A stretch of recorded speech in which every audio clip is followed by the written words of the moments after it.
behaving according to your emotions. That is the origin of beating children. Whatever you are trying to get out of your child by hitting them, you find less violent ways to get it out of the child. What effects does hitting your child have? And I've not been in a position of a father that beats his child, but I've been in a position of a child that's beaten by his parents. And from that experience, as we would all agree, there are different things that happens. One, you get scared of your parents. Is it okay to beat people's children for them? Children who are beaten at home, who are beating, the manner of some people beat their children for correction purposes.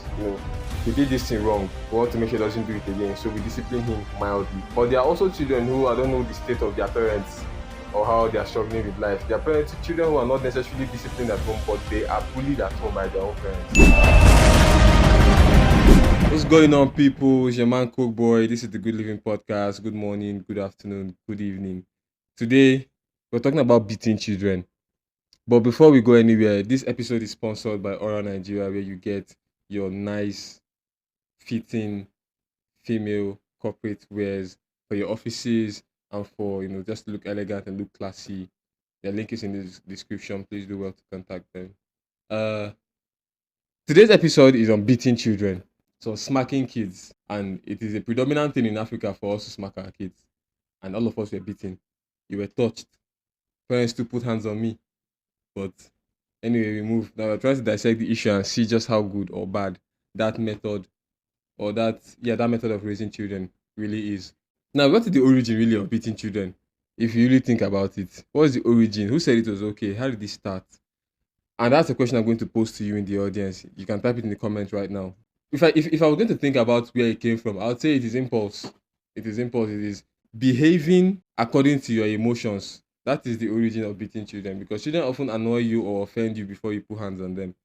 And it is the most primal, animalistic, or barbaric way to do things. This is not saying that it is negative. I'm just saying naturally you are acting based on your instinct and emotions directly. That is why you hit children. Because if an animal is hungry, it eats. If it's pressed, it shits. And if you are angry at a child, you smack him. You understand? That is a primal behavior. But intelligence expects that we think a little bit more. And so that whatever you are trying to get out of your child by hitting them, you find less violent ways to get it out of the child. And this leads me to ask the question, what effects does hitting your child have on your child, on you, on your family, on everything? And I've not been in a position of a father that beats his child, but I've been in a position of a child that's been beaten by his parents. And from that experience, as we would all agree, there are different things that happens. One, you get scared of your parents. So you get scared of beating. Early on, when it starts to happen, right? You get scared of the violence and the beating. And secondly, as time goes on, you get used to it if it is done often enough. And the motive of beating for any African parent that is hitting their child is to correct a behavior that they do not like. And if you're going to correct that behavior with beating, then the child should know that it is because of this behavior that you are beating them. So as barbaric as the beating might be, it's the same thing as your cat or your dog at home. When they defecate where they're not supposed to defecate, you take them there and slap them. Let them know that it is there that they offended. The same thing with children, It is because you did this, that's why I'm beating you. Or why did you do that? Kneel down here. Bring your hand. Another thing to look at is if you actually want to beat your child, when do you start? When is it too early to hit children, to hit a child? Because personally, my opinion is that I don't think we as a civilization in Africa, in Nigeria, are at a place where we can safely ban the hitting of children and have a good society. I feel like in more advanced countries, they have room for saying, you know what, don't lay your hands on anybody, whether it's your child or anybody, don't lay your hands, it's against the law. In other countries, they have the room for that. But in this country, we are not developed enough, we are not exposed enough or wise enough even to have a law like that, or to have it be illegal for somebody to hit their children. Because in a country where the orientation industry, the educational sector, and the people that are supposed to give awareness or to help children grow, aside the parents, are not really doing a great job. If you're not a Christian, you're sending your child to the church to listen to sermons or to the mosque, listen to scriptures or whatever, they might not learn something good unless it's the one that you tell them. So when we are lacking that in our society, there has to be radical forms of discipline and correction. And that is why I would still endorse some level of discipline, physical touch on children. But how early is it? Well, for me, I don't know about physical. I wouldn't say I can't give a physical age because people are different at different ages. But I believe there should be a threat, if not immediate violence or the action of it. There should at least be a threat of violence to a child, from a parent to a child, in terms of their upbringing, when they are able to make decisions. So when this child is able to decide between A or B, you should begin to use violence. This thing is sounding it's sounding very messed up, like I'm advocating the hitting of children. But not necessarily. At the level where a child is able to make mistakes, there are different ways you can guide them to make decisions and to make the right decisions, being that you're an adult and you're their parent and you know what is best for them. So with the threat of violence, not necessarily hitting them yet, but say I'll beat you, I'll run you into the wall, I'll do this, I don't know, whatever, no, it might not be too extreme, but whatever threat of violence you put to your young children to make them scared and not make the wrong choices. You can start doing that as early as you have them making choices, and then slowly dilute it into love, lovely advice or love-filled advice and encouragement. Because I believe when you respect a child, they respect themselves. Sometimes you have to help people see their own self-image. Some people don't know the value that they have or what they are worth exactly until somebody else lets them or treats them in a way that allows them to see their worth. And it happens a lot of times, both in relationships and otherwise. Something else that I think is a myth is picking a blessing. Every child is a blessing. We've seen evidence countless times that it is not, unless the child becomes a blessing. Because some children are literally born, and from the day they are born until the day they die, their parents outlive them. Oh, till the day they die is problem, left, right, and center. So not every child is a blessing. Not every unborn child is an automatic blessing. Some children are bundles of grief from the day they are born till the day they die. And so some children actually do need beating. But I think also the upbringing and the parenting style that the parents use to raise a child affects deeply their outcome. Even if you give birth to a psychopath, the way you manage him will affect how he behaves in his adulthood. You get there are people who are terrible people, but they cannot behave anyhow under their parents' roof or when they're in their parents' house. It's when you just give them small opportunity to go outside, they go and misbehave because there is discipline in the house.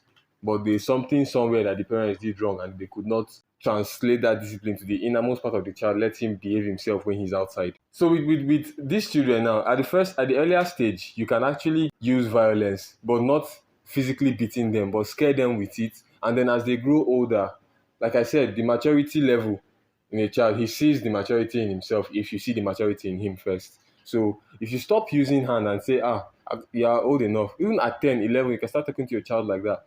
You're old enough for me not to be using this thing. You should know this thing, you should know this thing. The way you talk to your children, then you make them understand you and where you're coming from for their sake. A child with sense should be able to adjust their ways with daddy in mind or with mommy in mind when they're making decisions.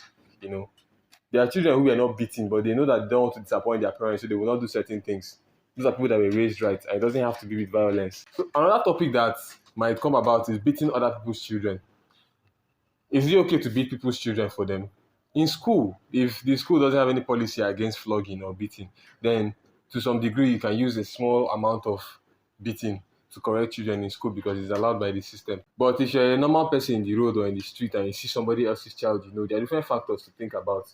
One, do you know the parents of this child? Would they give you permission to hit this child if they were here? The thing that the child has done, does it directly affect you? For example, if I catch someone else's child trying to steal in my house and I catch them red-handed, they can collect some beating from me. I want to touch them small first before their parents come.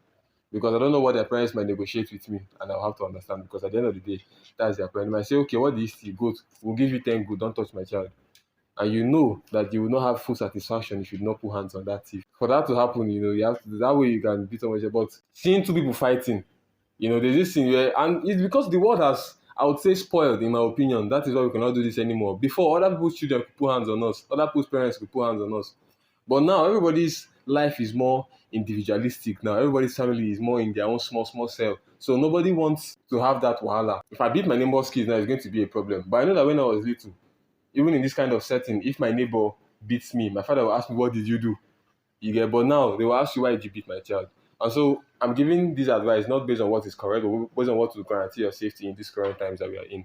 But I believe that it's correct if you can form a community within yourself and make it okay. Like with my siblings, for example, if we have children, I expect that my brother or my sister should be able to discipline my child when I'm not around, and I too theirs when they are not around. But if it's not somebody that's as close to you as that, you might want to avoid the situation unless it in fact it impacts you or directly affects you, like stealing your stuff, for example. That's one thing about beating people's children.